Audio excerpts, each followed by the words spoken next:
The next generation is coming out this year and I couldn't be more excited. Can you believe that we are going to have 2 new super powerful boxes before Santa comes to visit? I am so excited. And whenever a new wave of consoles comes onto the market, 2 things happen. The debate for the console wars becomes more toxic than ever and new games start pouring out into the public. And a good chunk of these games are going to have a horror feel to them. I don't know about you guys at home, but I absolutely love horror games. Hello gaming fans, I am your host Jade Arena, and for today's list we are going to be looking into our own scary future with the top 10 scary next-gen games. As always, I would love it if you could like, comment, subscribe, and hit the little notification bell, and stick around for the whole list because I'm going to give you guys my picks for my fave classic horror games, and without taking any longer, let's get into this list.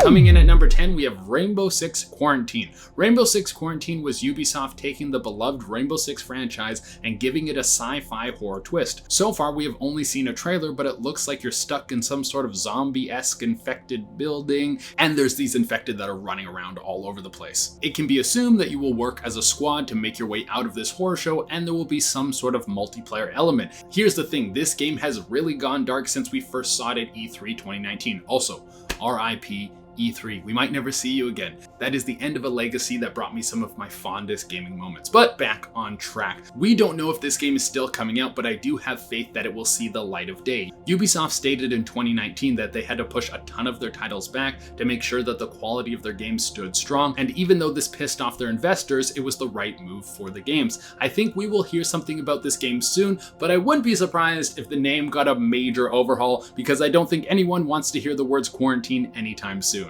Coming in at number 9, we have Ghostwire Tokyo. I mean, I don't really know much about this game. It looks very strange. It seems like the creepy Japanese ghost girl thing that people like to do. There's a lot of that in this game. Also, the game is first person and pulls a lot of elements from games like BioShock, with the ability to use weapons and guns and swords and all that kind of stuff, as well as magic that blasts right out of your fingertips. The trailer that was shown recently has got me hooked and really excited because the game looks like it will be a slight departure from the developer's previous titles. Tango Gameworks cranked out 2 Evil Within games which were fantastic, but focused on slower gameplay. Ghostwire Tokyo seems to be fast-paced and extremely colorful. This is definitely a game to watch out for. Tango Gameworks founder Shinjin Mikami has worked on some of the best horror titles of all time. Resident Evil 1, 3, 4, and both Evil Within games. This guy cranks out killer content. At number 8, we have In Sound Mind. Not all anticipated horror games coming out for next-gen consoles are going to be made by AAA studios. In Sound Mind looks to be the next-gen horror game that will send a shiver down your spine. What would it look like if you were drifting off into insanity and you had to walk around the horrible corridors of your own mind? Well, In Sound Mind will give you a look at what that could look like. The first-person horror game has you exploring the horrors of your own thoughts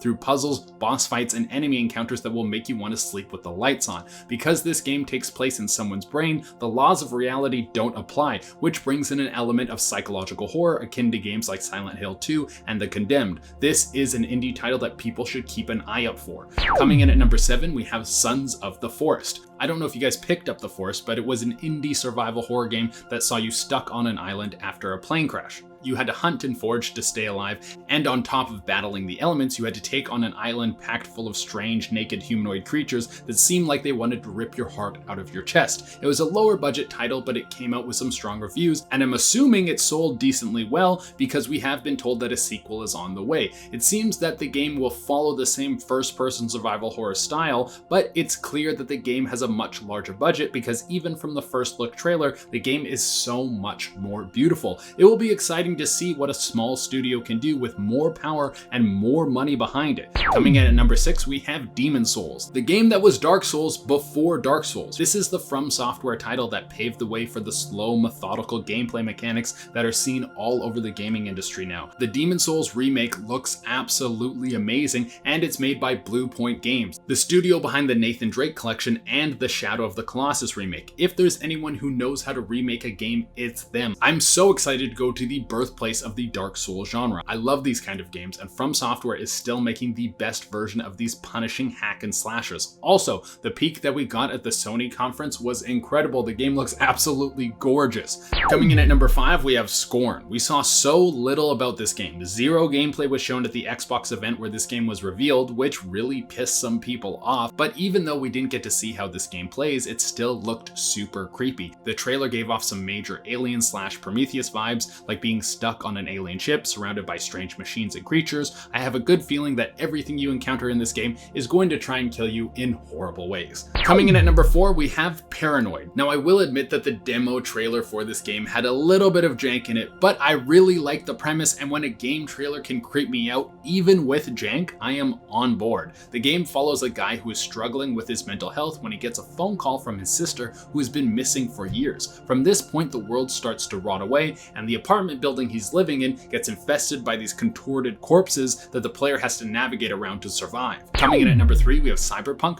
2077. Honestly, I would have put this higher on the list if it wasn't coming out on both current consoles and next gen, but it had to have a spot. Because even though this game isn't horror, there are some elements that are terrifying. The dystopian future that CD Projekt Red has created is full of body modifications, gangs, corrupt police, massive evil corporations, and Keanu Reeves. Well, Keanu's not a scary part, but absolutely awesome. This is one of the most anticipated games of the year, and I think it's going to make a huge splash when it's released. One of the areas you can upgrade is cool. That's a part of your skill tree. You have cool skills. You better believe I'm going to be maxing out those cool points, because that's the whole point of a video game, right? You live out fantasies that you can't realize in real life. Coming in at number 2, we have Resident Evil 8. Let's go, baby. Who doesn't love a good Resident Evil game? This franchise has been rebirthed in such a beautiful way. After RE6, people were upset with the action-focused gameplay that the series shifted to, but with 7, we got brought back to the core survival horror elements, which make this game so rich.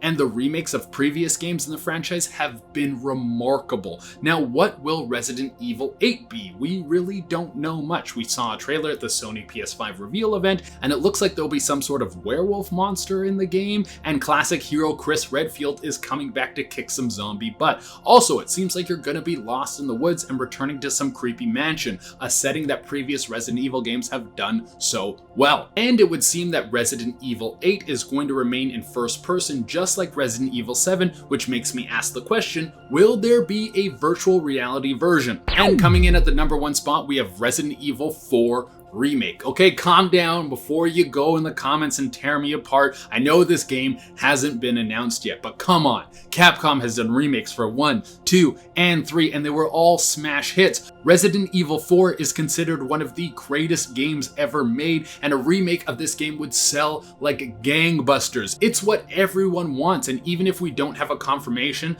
I know it's gonna happen. You know it's gonna happen, and we know it's gonna be on the next gen. Not only am I calling that this game is gonna happen, I'm calling that it's gonna come out in 2022, and it's gonna be one of the best games of the year, and it's going to have some sort of tie-in to Resident Evil 8. It's not a fluke that they both take place in a creepy forest in the middle of nowhere.